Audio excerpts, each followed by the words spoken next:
Hello everyone, कैसे हैं आप सब। आशा करती हूँ आप सभी स्वस्थ होंगे और अपने अपने लक्ष्य की प्राप्ति में निरंतर लगे होंगे। आज की क्लास में हम सभी देखेंगे हिंदी साहित्य का इतिहास। हिंदी साहित्य के इतिहास से परीक्षा में किस प्रकार से प्रश्न पूछे जाते हैं। UP TET, UP TGT PGT, Bihar शिक्षक भर्ती टीआरई 4.0 और एलटी ग्रेड जीआईसी प्रयोक्ता परीक्षा, यूजीसी नेट जेआरएफ, यानी कि हिंदी जिस भी परीक्षा में पूछी जाती है उन सभी के लिए बहुत ही महत्वपूर्ण क्लास है। तो हिंदी साहित्य, जैसा कि हम सभी जानते हैं, जो हमारा साहित्य है इसे 4 भागों में विभाजित किया गया है। और 4 भागों में, जैसा कि आदिकाल हो गया, सर्वप्रथम काल को आदिकाल, और दूसरा क्या हो गया, भक्ति काल हो गया, और तीसरा क्या हो गया, रीतिकाल, चौथा आधुनिक काल। अब इसमें देखेंगे आदिकाल पहला हो गया, दूसरा भक्ति काल। अब भक्ति काल के भी कई पार्ट हैं, संत काव्य, सूफी काव्य, राम काव्य, कृष्ण काव्य, ठीक। और इसके बाद हमारा रीतिकाल हो गया, फिर आधुनिक काल। आधुनिक काल को भी कई भागों में विभाजित किया गया है, जैसे भारतेंद्र युग हो गया, द्विवेदी युग, छायावाद, प्रगतिवाद, प्रयोगवाद और नई कविता। तो इस तरह से जो हमारा साहित्य है, हिंदी साहित्य है, वो 4 कालखंडों में विभाजित है। और सबसे पहले हमारा है आदिकाल। अब आदिकाल से पहले हम सभी जो है हिंदी साहित्य इतिहास ग्रंथ, कौन सा ग्रंथ किसने लिखा है, कुछ ग्रंथ ऐसे महत्वपूर्ण हैं जो परीक्षा में बार बार प्रश्न बनते हैं वहां से, और इसका नामकरण, आदिकाल का नामकरण और काल विभाजन, इन सब से बनने वाले प्रश्नों को हम सभी देखेंगे। तो कुछ महत्वपूर्ण प्रश्न है, प्रश्नों के माध्यम से हम सभी इस टॉपिक को याद करते हुए, कवर करते हुए चलेंगे। तो जिनमें से हमारा जो पहला प्रश्न है, वो पहला प्रश्न है, इतिवृत्ति और आलोचना का संवेद रूप होने से वह इतिहास आज भी प्रकाश स्तंभ बना हुआ है। इस कथन में जिस इतिहास की ओर संकेत किया गया है उसके लेखक हैं। अब हम सभी देखेंगे, ये कथन हो गया, ये था है, ठीक है। इसमें देखेंगे ऑप्शन ए है रामचंद्र शुक्ल, ऑप्शन बी है मिश्र बंधु, और सी ऑप्शन है गारसा दातासी, डी है जॉर्ज ग्रियर्सन। तो इसका हमें करेक्ट आंसर बताना है कि इसका करेक्ट आंसर क्या है। तो हमारा जो सही उत्तर है, आंसर है, वो है आचार्य रामचंद्र शुक्ल। क्या है? आचार्य रामचंद्र शुक्ल का है। देखिए, आचार्य रामचंद्र शुक्ल की पुस्तक जो है हिंदी साहित्य का इतिहास, जो कि 1929 ईस्वी में प्रकाशित हुई, ठीक है। हिंदी साहित्य का इतिहास बहुत ही महत्वपूर्ण है, ये प्रश्न बनता है परीक्षा में, कई बार बना हुआ है। तो आगे हम सभी देखेंगे जो हमारा प्रश्न संख्या 2 देखेंगे। प्रश्न संख्या 2 देखेंगे, ये नीचे एक्सप्लेन भी है, देख सकते हैं आप। हिंदी साहित्य के इतिहास में आदिकाल के लिए आधार काल नाम दिया है। अब हम देखेंगे, देखिए, नामकरण से प्रश्न किस तरह से बनता है। तो आधार काल नाम किसने दिया है? डॉक्टर रमाशंकर शुक्ल रसाल, डॉक्टर श्याम सुंदर दास, चंद्र शर्मा गुलेरी, डॉक्टर मोहन अवस्थी ने, ठीक है। तो इसका जो करेक्ट आंसर होगा, प्रश्न संख्या 2 का जो करेक्ट आंसर होगा वो होगा हमारा डॉक्टर मोहन अवस्थी।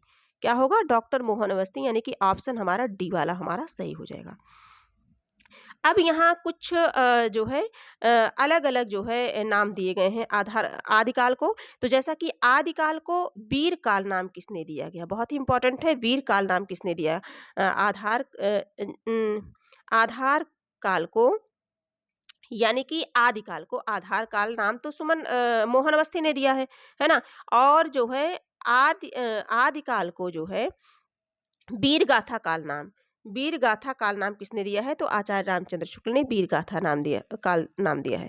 और वीर काल नाम आचार्य विश्वनाथ प्रसाद ने दिया है, ठीक है, आचार्य विश्वनाथ प्रसाद मिश्र ने।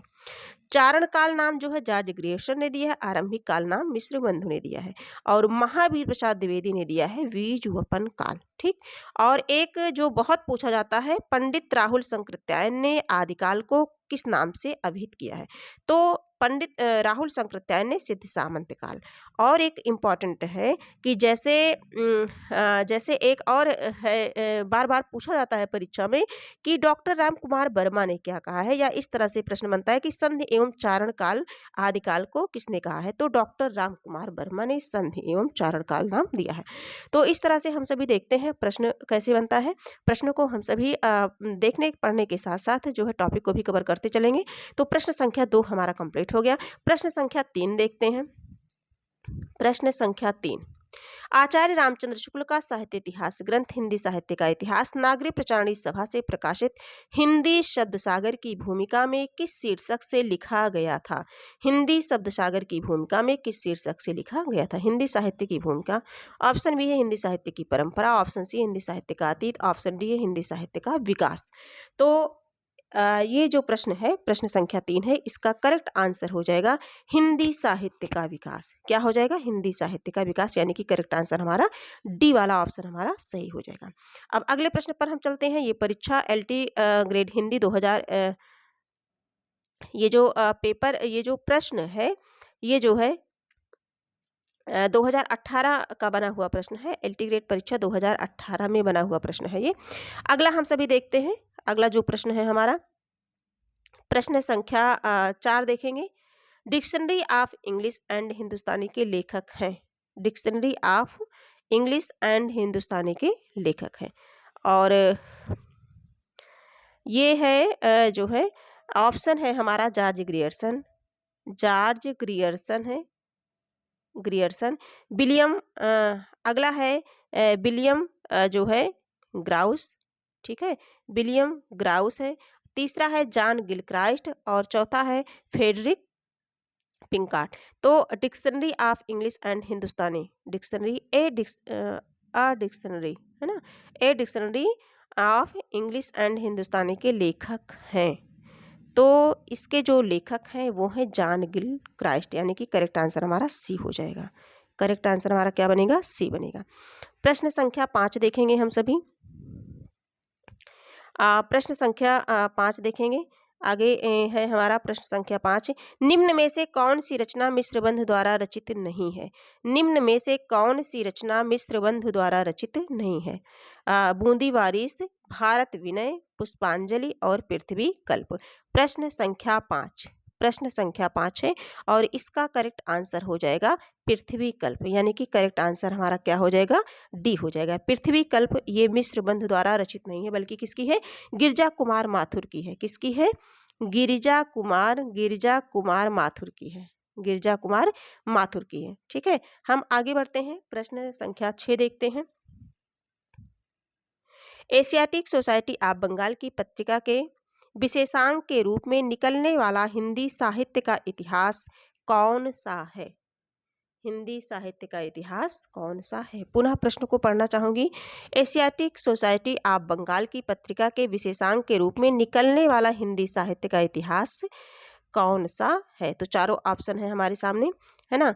तो the modern vernacular literature of Hindustan, है ना, literature of Hindustan, literature of Hindustan.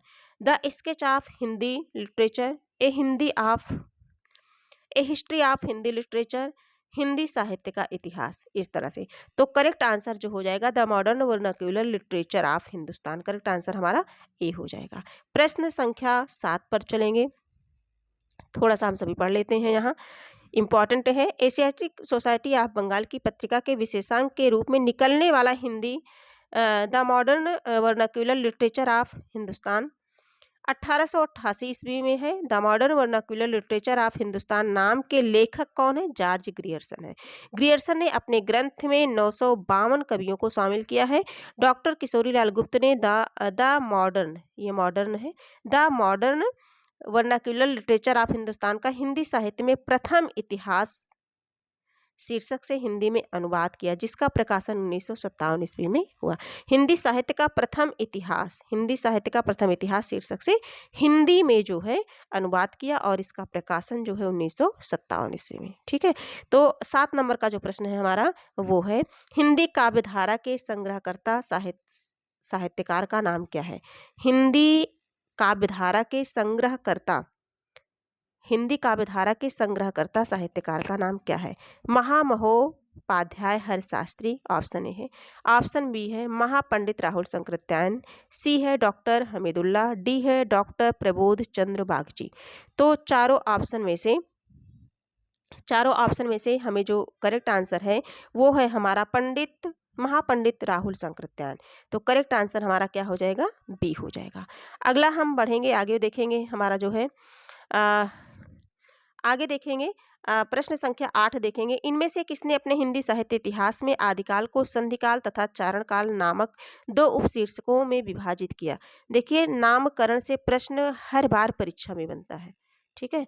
और आगे हम देखेंगे इसी तरह से है कि संधिकाल और चारणकाल 2 नाम, doctor Ramashankar Shukla Rasal, doctor Ram Khilawan Pandey, doctor Ram Kumar Verma, doctor Ganpat Chandra Gupt. तो मतलब किसने कहा है, हमें 8 नंबर का करेक्ट आंसर बताना है। तो संधि और चारण काल अभी हम लोगों ने पढ़ा था डॉक्टर राम कुमार वर्मा ने, तो हमारा करेक्ट आंसर क्या हो जाएगा, सी, डॉक्टर राम कुमार वर्मा। आगे हम सभी देखेंगे, देखिए डॉक्टर राम कुमार वर्मा ने अपने हिंदी साहित्य इतिहास में आदिकाल को संधि काल तथा चारण काल नामक 2 उपशीर्षकों में विभाजित किया। डॉक्टर राम कुमार वर्मा को आधुनिक हिंदी एकांकी का जन्मदाता कहा जाता है। उनके निम्नलिखित लेखकों एवं उनके द्वारा आदिकाल का नामकरण किया गया है। देखिए, जन्मदाता, एकांकी का जन्मदाता कहा जाता है किसी, डॉक्टर राम कुमार वर्मा को। आगे हम सभी देखेंगे हिंदी साहित्य का वैज्ञानिक इतिहास के लेखक हैं। प्रश्न संख्या 9, हिंदी साहित्य का वैज्ञानिक इतिहास। ऑप्शन ए है हमारा नामवर सिंह, बी है राम कुमार वर्मा, सी है रामस्वरूप चतुर्वेदी, डी है गणपत चंद्र गुप्त। प्रश्न संख्या 9 है, तो इसका जो करेक्ट आंसर हो जाएगा गणपत चंद्र गुप्त, यानी कि करेक्ट आंसर हमारा डी हो जाएगा, ठीक है। हिंदी साहित्य का वैज्ञानिक इतिहास, और इसके 2 भाग थे, ठीक है, और ये 1965 का है। इसके लेखक जो हैं गणपत चंद्र गुप्त हैं। तो प्रश्न संख्या अगला देखेंगे हम सभी, प्रश्न संख्या 10 देखेंगे। थोड़ा सा इम्पॉर्टेंट तथ्य है, हम सभी पढ़ लेते हैं इसे। देखिए, डॉक्टर रामस्वरूप चतुर्वेदी ने हिंदी साहित्य और संवेदना का विकास 1986 ईस्वी नामक इतिहास ग्रंथ लिखा।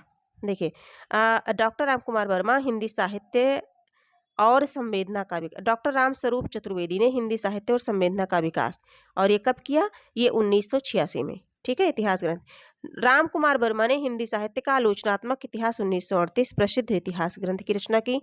नामवर सिंह ने आधुनिक साहित्य की प्रवृत्तियां, दूसरी परंपरा की खोज, आलोचक के मुख से जैसी आलोचक के देखेंगे आलोचक के मुख से जैसी महत्वपूर्ण आलोचनात्मक कृतियों की रचना की। तो किसने किया, नामवर सिंह ने। अगला है जॉर्ज ग्रियर्सन द्वारा रचित the modern vernacular literature of Hindustan 1888 ईस्वी को सच्चे अर्थों में हिंदी साहित्य का पहला इतिहास ग्रंथ माना जाता है। प्रश्न बनता है कि सच्चे अर्थों में पहला इतिहास ग्रंथ क्या है, साहित्य का पहला इतिहास ग्रंथ, तो ये जॉर्ज ग्रियर्सन का द मॉडर्न वर्नाक्यूलर जो है यही माना जाता है। तो ये महत्वपूर्ण तथ्य थे। प्रश्न संख्या 10 हम सभी देखेंगे, जो इस क्लास का आखिरी प्रश्न है। प्रश्न संख्या 10, हिंदी साहित्य का बृहत इतिहास, इस इतिहास ग्रंथ का प्रकाशन किया था, किसने किया था। प्रश्न संख्या 10, हिंदी साहित्य का बृहत इतिहास, चारों ऑप्शन में से हमें बताना है किसने किया था। तो इसका करेक्ट आंसर है नागरी प्रचारणी सभा काशी ने किया था। किसने किया था, नागरी प्रचारणी सभा काशी ने किया था। और इसे जो है, इसका जो प्रकाशन 16 खंडों में हो चुका है। कितने खंडों में हो चुका है, 16 खंडों में हो चुका है। और किसने किया है, इसीलिए इसका हिंदी साहित्य का बृहत इतिहास ग्रंथ भी नाम पड़ा है। और नागरी प्रचारणी सभा काशी ने किया है, कितने खंडों में, 16 खंडों में किया है। और आज की क्लास में हम सभी ने जो है 10 प्रश्नों को देखा, और थोड़ा सा इस प्रश्न के विषय में देख लेते हैं कि ये 16 खंडों में हो चुका है। हिंदी साहित्य के इतिहास लेखन का सबसे पहला प्रयास फ्रेंच विद्वान गार्सा द तासी ने किया, सभी परिचित हैं इनसे। इनकी पुस्तक का नाम इस्तबार दाला लिटरेत्यूर, ये या है लिटरेत्यूर एंदु, ये हिंदुस्तानी है, ये पा नहीं है, ये या है। जॉर्ज ग्रियर्सन के the modern vernacular literature of Hindustan 1888 ईस्वी को सच्चे अर्थों में हिंदी साहित्य का पहला इतिहास ग्रंथ माना जाता है। ग्रियर्सन ने अपने इतिहास ग्रंथ में कितने कवियों को किया, तो 552 कवियों को शामिल किया। इसी तरह से प्रत्येक जो साहित्यकार हैं, ग्रंथकार हैं, और उनके जो ग्रंथ हैं, इससे परीक्षा में इसी तरह से प्रश्न बनते हैं। तो आज की क्लास में हम लोगों ने आदिकाल का विभाजन और उसके नामकरण से बनने वाले 10 महत्वपूर्ण प्रश्नों को हम सभी ने देखा, जो परीक्षा की दृष्टि से बहुत ही महत्वपूर्ण है। इसी तरह से जो है 10-10 प्रश्नों के माध्यम से, इम्पॉर्टेंट तथ्यों के माध्यम से हम सभी प्रतिदिन अपनी तैयारी को और बेहतर बनाने की कोशिश में लगे रहेंगे। फिर मिलेंगे, तब तक के लिए धन्यवाद।